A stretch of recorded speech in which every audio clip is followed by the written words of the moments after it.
Amahoro ni Guardian T ndi Nestor ndi umu ethical hacker nkongera nkaba n'umushakashatsi mu bijyanye na technology cyane cyane muri cyber security na electronic engineering. Nk'uko musanzwe mubizi mu minsi iheze abamaze iminsi bavisita YouTube channel yanje bamaze iminsi babona amavideo atandukanye ngenda postinga. Ni kuvuga mu bijyanye no kwiga cyangwa mu bijyanye no kungurana ubumenyi ndagerageza gutanga amakuru atandukanye kuri topic kanaka. Nk'ubuheruka twararavye amakomande akenewe, ibintu umuntu akenewe, the basic skills umuntu yaba akeneye kumenya ku bijyanye na open source operating system, cyane cyane ni kuvuga amadistro ya Linux. Twaragerageje kuraba hamwe the best operating system for hacking, twararavye ka Linux gituma ariyo nziza n'ukuntu umuntu yoyihitamwo. Ibyo byose rero twanagerageje kuvuga, ubu hari hageze aho tutangura rero twinjira muri ethical hacking, penetration testing. Alors imbere yuko tubyinjira mu ivyo hari abantu benshi usanga bazi bumva nk'akari bavuze ati hacking, piratage mu kifaransa, baca bumva ikintu kibi, baca bumva ko ari ikintu kimeze nabi, baca bumva yuko umenga abantu baba hacker n'abantu babi n'abantu bonona ibintu. Oya siko biri. Mugabo ico mwomenya nuko ataba hacker baba bari. Without hackers la technology ntiyotera imbere nk'uko iri uyu munsi. The hackers, hacking niyo ituma abantu biyumvira gukora ikintu kiri avance, gukora ikintu kiri sophistiqué par rapport icyo baba bakoze ubwa mbere. Ubu rero ndashaka tuvugane nk'uko mwese musanze mubizi, nagomba mvuge gato ubwa mbere kuri ethical hacking imbere yuko ninjira muri hacking rero. Ethical hacking cyangwa penetration testing, novuga yuko ethical hacking murumva ko ari amajambo abiri.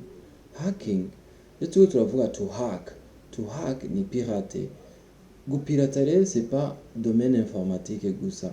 Oya, abantu benshi bari baza ati piratage. No, piratage ikorwa mu buryo bwinshi, haba domaine informatique, domaine médical, tuje mu bintu bitandukanye, madomene yose agize ubuzima harimo hacking.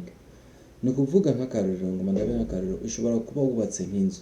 Turazi iyo ufise inzu urashaka umuryango, ushize ku muryango urashaka igufuri, ushize igufuri rero umuntu aragerageza kuza iyaje dufite nk'akarorero, yushitse urugurura hama ukinjira. Turazi yuko utegerezwa kuba ufite urufunguruzo kugira winjira ahantu kanaka. Mugabo hari abahinga bazi kugurura amagufuri batarinze kuba meme banafise n'urufunguruzo nka rujya dufise.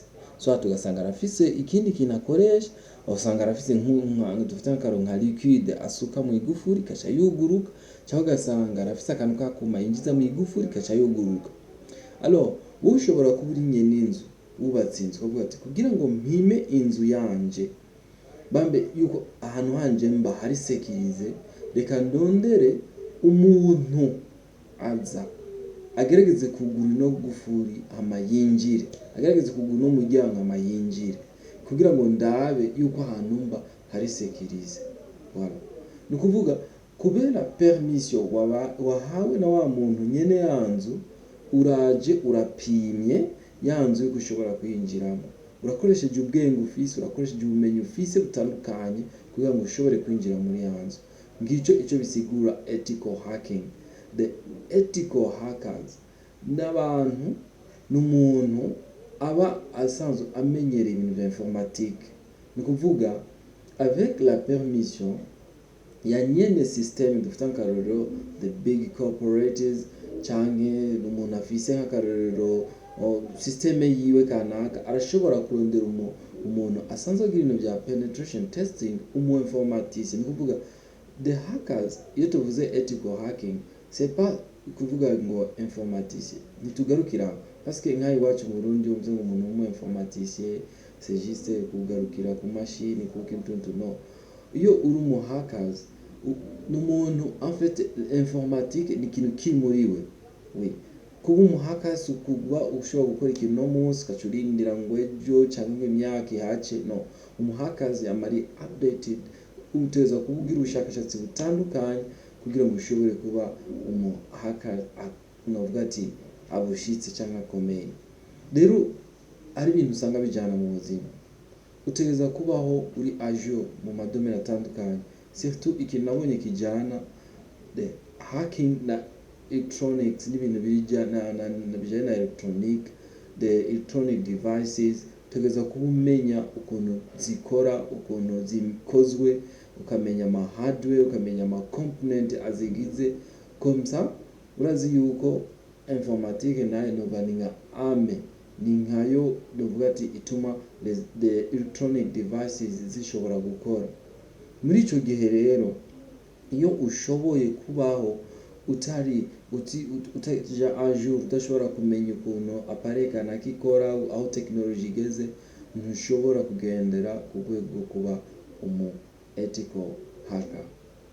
Rero ubwoko bw'aba hackers nababwiye nkitangura, nzogerageza gukora sujet, nzogerageza gukora video kuri yo ndagerageza kubabwira ubwoko butandukanye bw'aba hackers bahari. Aba hackers si bose babi, meme nabajya bita ngo ni babi, no si babi. Kenshi abantu bumvise lomo hacking bumva ko ari ububi, bumva ko ari ariko siko biri.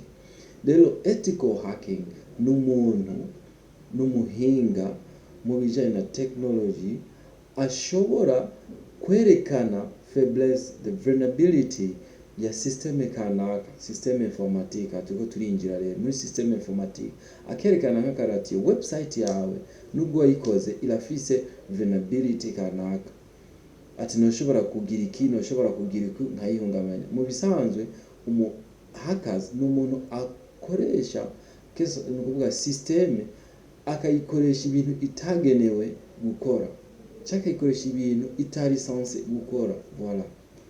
Mugabe uri umu ethical hacker ukora ivyo bintu systeme itari sanse gukora sous la permission ya nyene yo systeme. Ushobora kuburikura hacking nka corporate kanaka, ivyo byose ufise autorisation ivuye kuyo dufite nka directeur cyangwa undi muntu umukuru uyu atwari yo organisation. Rero twinjire kuri sujet no munsi. Imbere ko dutangura ifo ko dukora tugira icyo bita hacking laboratory. Hacking laboratory ni iki? Murazi mwese abantu bakora ibintu by'imiti. Abantu bakora ibintu by'imiti batanga ukajana muri laboratoire bagakora, nimba dufite akaroro bari gukora umuti kanaka, hama umuti bakawupima, bagapima bakabona neza ko uwo muti uvura nimba ari nk'ikintu kanaka. Bamaze kubona yuko uwo muti uvura ico kintu, baca babona rero kusohora hanze ukaja kuri marché cyangwa kuwukoresha. Nico kimwe niyo umuntu ariko ariga ariko ashaka kumenya penetration testing. Ibyo tuza gukora ntugenda kubipimira ku ma systeme y'abandi. Nimba ugomba nko kuraba ukuntu ushobora guhackinga wifi, ushobora kuraba vulnerability amarouter afise, nimba ushobora kuraba ukuntu ushobora guhackinga Windows 7, Windows operating systems, nukuvuga Windows 7, 8, 10, 11 n'andi ma operating system atandukanye, ntuza kubipimira ku mashini y'abantu. Uteza kuba ufise laboratoire yawe, iyo laboratoire yawe niho ubipimira. Uhejeje gupima izo script, gupima nk'akaro code kanaka wakoze cyangwa gupima software kanaka ufise, niho ucubona kuvuga ati no software ko ndayikunzi ikora iki kintu, ndashobora kuzoyifashisha muri iki kintu, ndashobora kuzoyikoresha muri iki kintu. Nukuvuga birabujijwe gukoresha gupima ibyo turiko turakora byose, ibyo tuzokora byose, guhackinga ama wifi, guhackinga ama operating system, guhackinga ama Android, ama smartphone, Android canke ama iOS, birabujijwe kuzobipimira kuri telefone y'umuntu kiretse ari iwawe. Birabujijwe kuko ufashwe ushobora gufungwa ndetse ukanafungwa n'umunyoro wo guherayo bivanye n'ivyo bawononye. Ico rero mukimenye. Sawa, turatanguye rero. Ubwa mbere ko dugira hacking laboratory dutegeza kuba tuzi ibikenewe. Icyambere bisabwa ni what is the best application for hacking, for virtualization. The best application for virtualization, turazi yuko kugira ngo ushobore gukora hacking laboratory uraza gufata nk'akarero uri kuriga nko guhackinga Windows 10, utaweza kuba ufise Windows 10, uri kurashaka guhackinga nka Ubuntu, utaweza kuba ufise Ubuntu, ushaka gushaka guhackinga Android phones, utaweza kuba ufise ntuze ya Android aho nyene upimirako. Muri ico gihe rero ivyo byose bishoboka ari uko ufise le logiciel de virtualisation, the application for virtualization. Izo nazo hari amantuza atandukanye, niyo yaya nagerageje kuraba kuri internet amanuza atandukanye amalogiciel dushobora gukoresha. Hariho nk'akarori VMware workstation player, urashobora no kuremotinga cyangwa gukontrola at distance ama virtual machine zawe, ucuja muri ntuzeya ukagura ifise license, ni VMware workstation pro, iyo irafise license igurwa mahera. Hariho VirtualBox, na VirtualBox ni nziza irakora. Hariho niyo bita QEMU, hariho Citrix Hypervisor, hariho XN Project, hariho Microsoft Hyper-V. Ayo sinama logiciel y'ubu virtualizer. Murashobora kuza kwidocumenta mukaraba imwe mikikora, mugabo izimenyerewe zoroshe no gukoresha. Nubwo ati zimenyerewe cyane ni VMware workstation version commercial na no commercial, hakaba na VirtualBox. VirtualBox ya mari free na version commercial ihari. Rero VirtualBox imeze uko murateshaje ama version atandukanye, ukayinstal라 comme application isanzwe. Baje kuinstalla nzokora ama video ndabere ukuntu uvirtualize. Hariho izi nk'akarero iyi Citrix Hypervisor, mutugerageje gusoma barabereka amanuza yazo.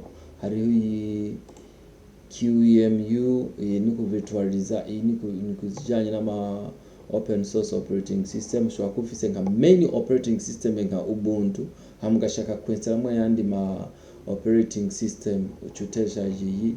Ushobora kuba naho ufise nk'amakaje mfise Windows naho ushobora gukoresha VirtualBox canke VirtualBox canke VMware workstation player canke VMware workstation pro, iyo ni version payant.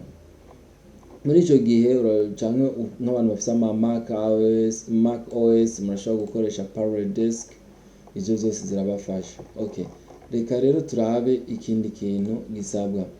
What are requirement for making virtualization? Kugira ngo dukore virtualization rero tushobora kwinstalla ama operating system, si machine yari yose ibikora, cyo mukimenye. Ico rero dutegerezwa kuraba imashini ifise the technical specifications zimeze neza. Nk'akarorero turatena compte kuri RAM murabizi, sinenda kubica ko birebire gose, abatabizi nzokora video idetail ibyo bintu byose. Okay, RAM ni buri 8 giga, ifise 8 giga. Ikindi muraba ni stockage, peu importe ko stockage ushobora kugira extension, ushobora gushira ko hard disk.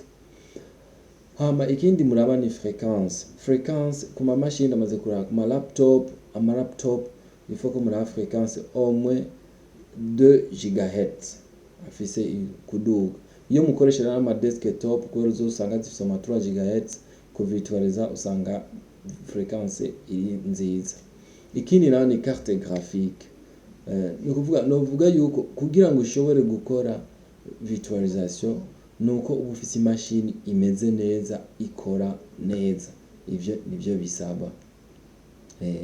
Hama nariko navuga ya tools ya application yo kuvirtualiza naya umwose uteshaje agakoresha iyo ashatse.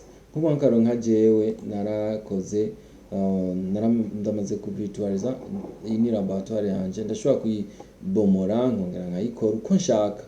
Naco gituma nabwiye iyo virtualiza avantage nuko ushobora kwihenda nk'akarorero uri kurakoresha nk'aya ma open source operating system, ushobora kudeletinga nka file ituma system d'exploitation ikiba crashed. Muri ico gihe ucufuta ukongera ukinstalla shasha mu gihe udashoboye kuyirepara. Sino iyo ukoze naho kuri main operating system, dufate nk'ubakara winstalle nka Linux cyangwa nka Ubuntu as a main operating system, ukihenda igacrashinga, muri ico gihe biba bibaye futi udashoboye kuyirepara, urumva ko utakaje amadoni. Naco gituma uri kurakora hacking, uratora imashini yawe ufite laptop yawe ukavirtualiza ama machine, laptop yawe ukayigendana aho ushitse hose, ukugura nimba ugomba gutesta nka hacking ya Windows, ugomba gutesta nko guhackinga ikindi kintu, ugomba gutesta byose ukabikorera muri ya machine yawe. Hari ama avantage menshi yo kuvirtualiza.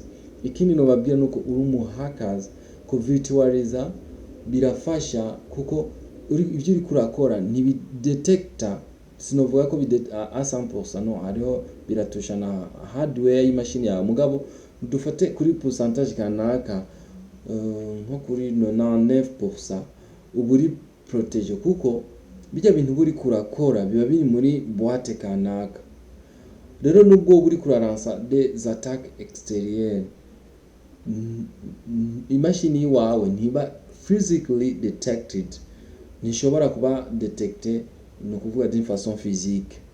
Kuko nimba ari byo kurakora imashini ya wa virtual, dufite nko wa virtualije nka Linux, uri kura hackinga nka wifi, uri kurakoresha adaptateur wifi. Adaptateur wifi uri kurakoresha ni siri integre muri mashini yawe.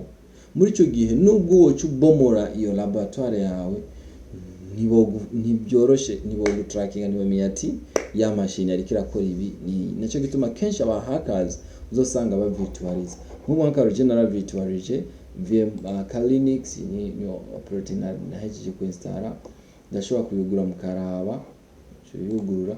Ubu rero ico ndiko ndabereka nukuntu na virtualize ivyo wanje, ama mu nyuma tugenda nkore video yerekana ukuntu ushobora kugira virtualization y'ama machine, ukensa tuzogira etape par etape. We will make together the hacking lab. Tutangure twinstall the operating system tuzokoresha mu hacking, twinstall nama operating system atandukanye, twinstall umva ku kintu cyose dushaka gukora. Nimba tuko tura hackinga wifi, nzogerageza ndabereka ukuntu dukoresha Linux virtualize mu guhackinga wifi. Hama tuve kuri wifi tuje kuri guhackinga Windows operating systems, ndabereka ukuntu ushobora gukora virtualiza Windows operating system. Tugiye guhackinga open source Linux, tuzogerageza guhackinga Ubuntu turabe. Tuve ngaho tuje guhackinga Android phones, naho nyene turabe uko bikorwa.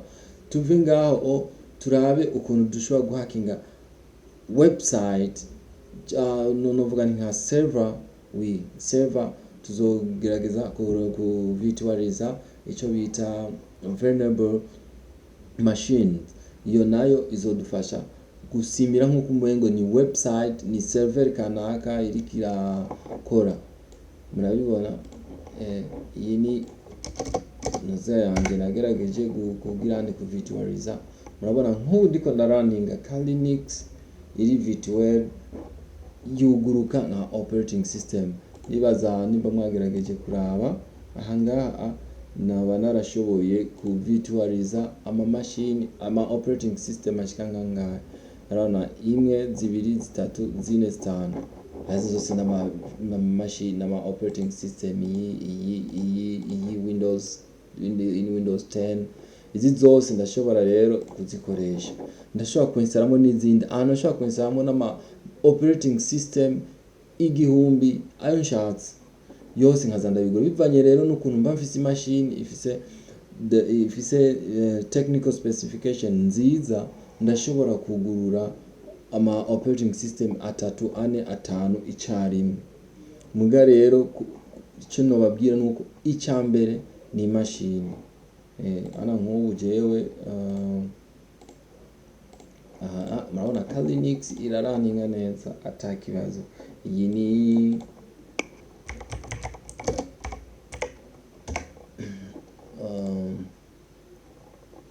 ka Linux navuga ati iyi ni version 2021.3.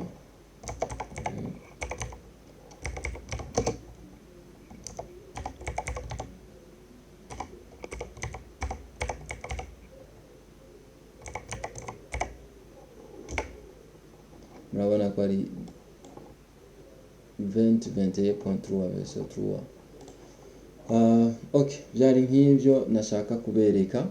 Icyo tuomenya nuko gushika ubu imbere ko dutangura ibyo byose umuntu wese yoraba akavuga ati ndafite imashini imeze uku, ndafite imashini yanje imeze uku, hama tukaca dutangura kuko cyo novuga cyo kukijyanye na iyo umuntu agombye kumenya agomba kuba ethical hacker, agomba kumenya ibintu bya technology, birasaba investissement, birasaba uburyo, birasaba kurondera imashini. Icyo ni cyambere cyo gishoboka bivanye rero na domaine yawe, kuko urashobora kuba umuhacker, ntushobora kuba umuhacker muri domaine zose, biragombwa bivana n'ukuntu umuntu aba ameze. Hari abantu baciye ubwenge cyane bashobora gufata n'ingoga, bashobora kuba umuhacker mu bintu bitandukanye, mu domaine atandukanye. Mugabo iyo turiko turiga ngaha twiga en general, hama ukorienta novuga ukaja muri orientation we ushaka cyangwa iyo we wiyumvamwo ushoboye. Nk'ubu urashobora kuvuga ati jewe ngomba ni specialize mu guhacking, ini wireless hacking, ukaba uri umuntu uvuga ati ngomba ni specialize mu guhacking wifi, mu guhacking bluetooth, kini cyose kizi ko gikora d'une façon sans fil. Okay, ugashobora ubundi nawe akavuga ati jewe ngomba mbe umuhackers muri web application, ubundi akavuga ati ngomba mbe umuhackers muri operating system, mu guhackinga mu mashini kanaka, ubundi akavuga ati ngomba mbe umuhacker mu kintu kanaka. Nukuvuga uri specifia, iyo umaze rero gukora ikintu wi specifie kimwe muri ibyo usanga wagiperforminze neza, bigatuma na mu yandi madomene bitakugora, cyangwa ukabifata byose ukavuga ati ndashaka kuja muri wifi hacking, nukuvuga wireless hacking, nukuvuga wifi, bluetooth n'andi mantu zose akora wirelessly. Ndashobora kuvuga ati ngomba nje nongereko na guhackinga Windows operating systems, nige all vulnerabilities that can be found in Windows operating systems. Cyangwa ukavuga ati ngomba nje muri open source operating systems, cyangwa ngomba nje muri web application, cyangwa ngomba nje muri servers. Aho hose wewe ubishoboye urashobora kuhakorera. Sawa, murakoze, byari ibyo nashaka ko tuvugana.